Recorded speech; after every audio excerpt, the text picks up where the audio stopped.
हाँ दोस्तों, आज सबसे ज्यादा प्रॉब्लम आती है तो बेस्ट मार्केटिंग कंपनी कौन सी है उसकी प्रॉब्लम आती है। आज हम उसी पे बात करते हैं कि बेस्ट मार्केटिंग कंपनी कौन सी है। किसी कंपनी को चूज करना है तो उससे पहले क्या क्या चीज आपको ध्यान रखनी चाहिए, किस तरह से आपको कंपनी में एंट्री करनी है तो उससे पहले किन किन पॉइंटों पर विचार कर लेना चाहिए, ये सारे पॉइंट आज हम डिस्कस करेंगे। अगर किसी कंपनी को आपको राइट कंपनी को चूज करना है तो इसके लिए दे रखा है हमारे पास first best network marketing company देखनी है तो ट्रैक रिकॉर्ड। जिस कंपनी के अंदर आप एंट्री करना चाहते हैं उस कंपनी का ट्रैक रिकॉर्ड कैसा है, उसके डायरेक्टर, मैनेजिंग डायरेक्टर किस तरह के हैं, पिछले कितने सालों से वो कंपनी चली आ रही है, उनके फाउंडर कौन हैं, उस फाउंडर की क्या इनकम पहले से चली आ रही है, उनकी कोई पहले भी बड़ी कंपनियां हैं पिछले सालों से चली आ रही है, वो सारी चीज हमें चेक करनी होगी अगर आपको किसी नेटवर्क मार्केटिंग में करना है। तो ये मेरा पहला पॉइंट। सेकेंड पॉइंट पर अगर हम एंट्री करते हैं तो गुड प्रोडक्ट्स। जो आप प्रोडक्ट या आपकी जो कंपनी प्रोडक्ट लेके आ रही है वो प्रोडक्ट अच्छी कंडीशन के होने चाहिए, अच्छी क्वालिटी के होने चाहिए, ऐसे प्रोडक्ट अप्रूव्ड होने चाहिए, सर्टिफाइड होने चाहिए, जिस सेक्टर से रिलेटेड होते हैं उससे। जैसे मेडिसिन से रिलेटेड है तो मेडिसिन के ऐसे प्रोडक्ट जो डेली यूज के लिए हैं तो उनके भी सारे नॉर्म्स और जो कंडीशन होती हैं वो सारी कंडीशन फुलफिल होनी चाहिए, सर्टिफाइड होने चाहिए। ऐसे नहीं डमी दिखाने के लिए हूँ, सारी चीजें इसमें ध्यान रखनी है। नेक्स्ट, इनकम प्लान कैसा होना चाहिए। जो आपका इनकम प्लान है वो इस तरह का होना चाहिए कि इजी वे में हर एक व्यक्ति को समझ में आ जाए, जिसको भी इसे समझाया जाए वो आराम से उसे समझ सके। ऐसा टिपिकल प्लान नहीं होना चाहिए। दूसरा मेन जो पॉइंट है वो है ये सेल्स पर बेस होना चाहिए। जो आपका पॉइंट होगा इनकम का प्लान वो हमेशा किस पे होना चाहिए, सेल्स पे होना चाहिए। जो प्रोडक्ट आप सेल करें उससे रिलेटेड होना चाहिए। जितनी सेल आप करेंगे उसके अकॉर्डिंग आपकी क्या आनी चाहिए, इनकम आनी चाहिए, तो वो कंपनी बेस्ट है। थर्ड पॉइंट हमारे पास फोर्थ आता है ट्रेनिंग और सपोर्ट सिस्टम।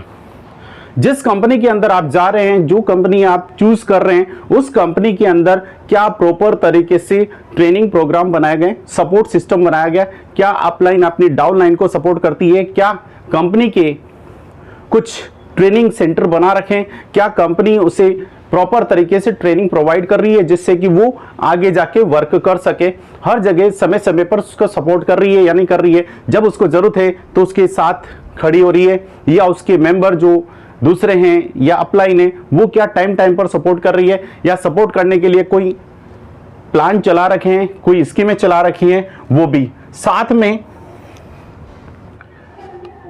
नेक्स्ट दे रखा है ज्वाइनिंग फीस के लिए। नेक्स्ट, ऐसी कंपनियां जो पैसा ले लेती है और प्रोडक्ट दे देती है, प्रोडक्ट भी इस तरह का दे देती है जैसे आपने देखा 100 रुपए का प्रोडक्ट है और 5,000 रुपए उस पर लगा रखे हैं, या 1,000 का प्रोडक्ट है 10,000 रुपए उस पर वैल्यू रख रखी है। इस तरह के प्रोडक्ट प्रोवाइड करवा कर वो उसको मेंबर बनाती है। तो आपको ध्यान रखना है कि ऐसी कंपनियों में आप एंट्री ना करें। ऐसी कंपनियां जो हमेशा प्रोडक्ट का मीन्स जो आपसे रजिस्ट्रेशन चार्जेस ले रही है वो आपसे क्या हो, नॉमिनल हो या फ्री हो, रजिस्ट्रेशन फ्री हो। प्रोडक्ट बेस होनी चाहिए जिसके अंदर आप परचेज करें और सेल करें। हाँ, यहां बात आती है कि प्रोडक्ट किस तरह के हो, तो प्रोडक्ट ऐसे भी होने चाहिए जो आपके बार बार यूजेबल हों। ऐसा नहीं कि आज जो आपने प्रोडक्ट दिए हैं वो ऐसे कभी कभी काम आने वाले हो, ऐसे जो डेली यूज के लिए हो, रिक्वायरमेंट हो जिनकी, और ऐसे प्रोडक्ट या ऐसी क्वालिटी के प्रोडक्ट भी होने चाहिए जो कंपनी के नेटवर्क मार्केटिंग के बिना भी वो मार्केट में इजी वे में बिक सके, हर दुकानदार भी उसको बेच सके। इस तरह के भी वो प्रोडक्ट होने चाहिए ताकि उसमें किसी तरह का चैलेंज नहीं आए कि उस मार्केट में बेचने के लिए सिर्फ नेटवर्क मार्केटिंग की जरूरत पड़े, दूसरी मार्केट में भी इजी वे में बेचा जा सके। नेक्स्ट है फ्यूचर पॉलिसी क्या होनी चाहिए। उस कंपनी की जो फ्यूचर पॉलिसी है वो किस तरह की होनी चाहिए, वो फ्यूचर पॉलिसी को सबसे पहले आप रीड करें।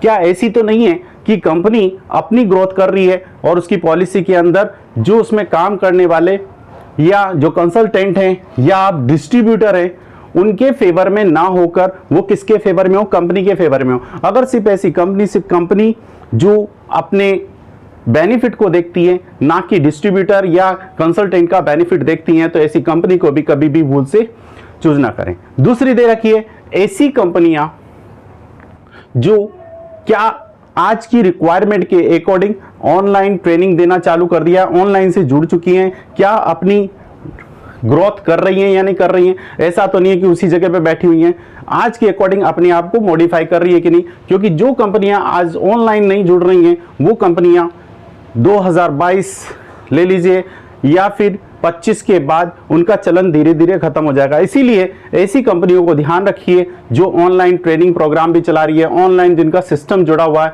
इन सबको ध्यान में रखना है। और अगर इससे रिलेटेड ज़्यादा जानकारी चाहिए तो आपको जो वीडियो भेज रहा है उसको आप दीजिए और मेरे इस चैनल को सब्सक्राइब कीजिए और तथा साथ में इस वीडियो को ज़्यादा से ज़्यादा शेयर कीजिए ताकि इसकी नॉलेज दूसरे दोस्तों को और दूसरे ग्रुप के व्यक्तियों को भी मिल सके। Thank you.